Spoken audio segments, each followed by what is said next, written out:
Partio here. Welcome to another week on the channel, and we're going to kick off this week with Gong Part 2. We're now started a new series where we're going to look at the many versions of Gong, and we're going to take each version of Gong separately. So today we're just going to sort of tidy up Daevid Allen's Gong. And so this is Gong post Daevid Allen, as it's affectionately known.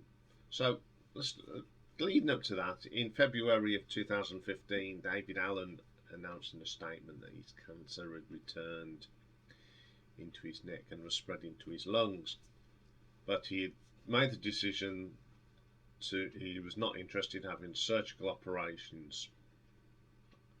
So they gave him the doctors had given him approximately 6 months to live, but unfortunately within a month of him making that statement, his son Orlando announced through Facebook that Daevid had died in Byron Bay, Australia, aged 77.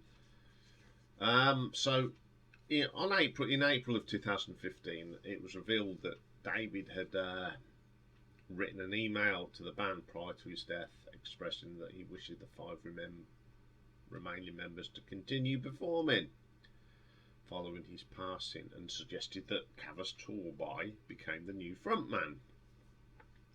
Then about a year later, the other co-found member, Gilly Smith, the Lady of the Whispering, died in Byron Bay as well with pneumonia, and she was 83. So with the wishes of Daevid, the band decided to carry on, and they decided to record a couple of albums. So we're going to have a look at them couple of albums. They're both good. They are both very good. So we'll have a look at them. So coming in at number 2, it's only the 2, is the 11th album by sort of this lineup, the Daevid Allen lineup, but without Daevid Allen, of course. And it was released in 2016, a month after Gilly died, and it's called Rejoice, I'm Dead. And it was inspired by the light and love and passing of our dear friend and inspiration, Daevid Allen. So on here we've got Kavas Torby on vocals and guitar, Fabio Gaffelti on guitar, Dave Stewart on bass and vocals, Iain East on sax and flute, Cheb Nettles on the drums, and posthumely appearing on vocals on tracks 4, 5 and 10 is Daevid Allen, and they got former Gong members Steve Hillage to do a little bit, Didier Malberg and Graham Clark. So the first song on this album is called The Thing That Should Be. Got a very dramatic start on this one. It's a bit of bat out of hell sort of start, but it's a really good little short progressive track. I like that track quite a lot. Rejoice. Now this has got one of them interesting starts. The guitar work is pretty impressive. I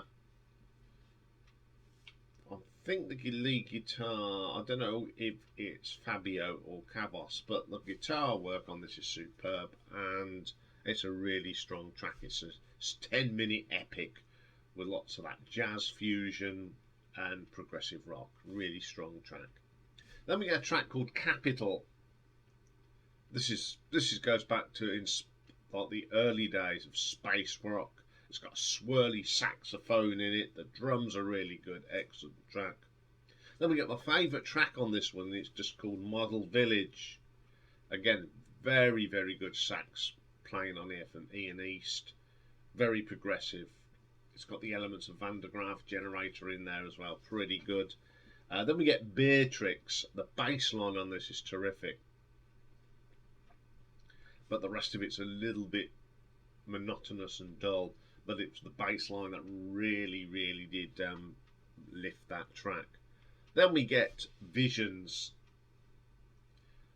probably the worst track on the album. It's just noises, doesn't do nothing for me. Then we get a track called The Unspeakable Stands Revealed. Now the first 3 minutes of this are quite dull, but all of a sudden it comes to life and you get some great guitar. It's very, very proggy with overtones of sax and good keyboard. Excellent little track. Then we get Through Restless Seas I Come. Very psychedelic track this is. Got some really nice textures, nice strong vocal, very good track. Insert Your Own Prophecy. A really good track, nice harmonious piece with saxophones. Really interesting piece of music. I would call this progressive jazz at its best. It really did work. That was the last track on the album. This is a pretty strong end album. I really enjoyed listening to this. They tried to capture everything that Daevid was inspired to, and I think it's a very good little tribute to him. So I'm going to give this an RTO ranking of 7 out of 10. Okay, the second album they put out is I think it's one of the last albums that's been put out, and this is called The Universe Also Collapses, and it was released in 2019.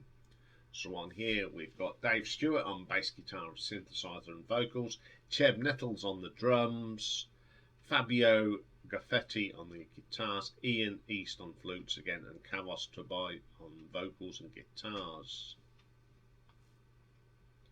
First track is epic, and it's called Forever Recurring. This is 20 minutes of a combination of space rock, jazz progressive rock, each the little bits of elements. So you start off with some sort of gentle stuff, then you go into some space rock, some jazz and prog rock, all sort of flowed lovely. It's a fantastic piece of music. The guitar work on this is superb. It's a solid track. I love that track. Amazing piece of music. Then the next track is called If Never and Ever You. After the 20-minute epic, we have this short little track, which he's still got. He's epic in a short form, and it's very good. Then we get My Sawtooth Wake, a 13-minute track now. Another great track. The drumming on this is so... The jazz... I mean, this drummer, Cheb Nettles, fantastic jazz drummer. Absolutely superb. It's a great track. And then we get the Elemental. Now, this is my favourite track on the album. It's a 6-minute piece. It's just about the right length. It's got some nice vocals on this. It's a really strong track. Got all them overtones of jazz and prog. Lovely little track. Another thoroughly enjoyable album. I was quite surprised how much I like these two albums. There's not much between them, but I think this has just got the edge, because it has got two great epics on it, and a very amazing piece of music that have been very, very well put together. So I'm going to give this one an RTO ranking of 7.5.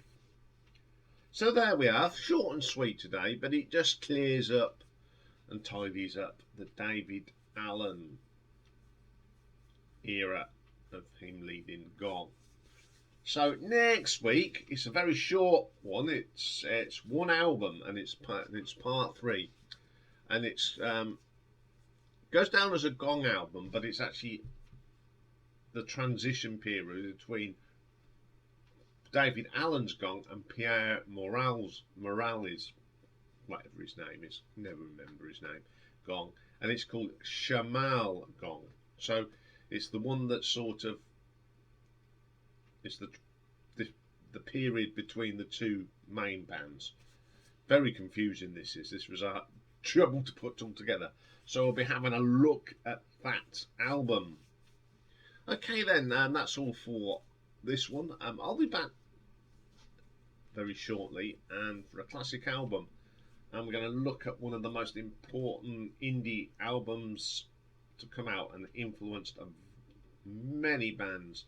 And we're talking about Unknown Pleasures by Joy Division. So join me for that. So bye for now.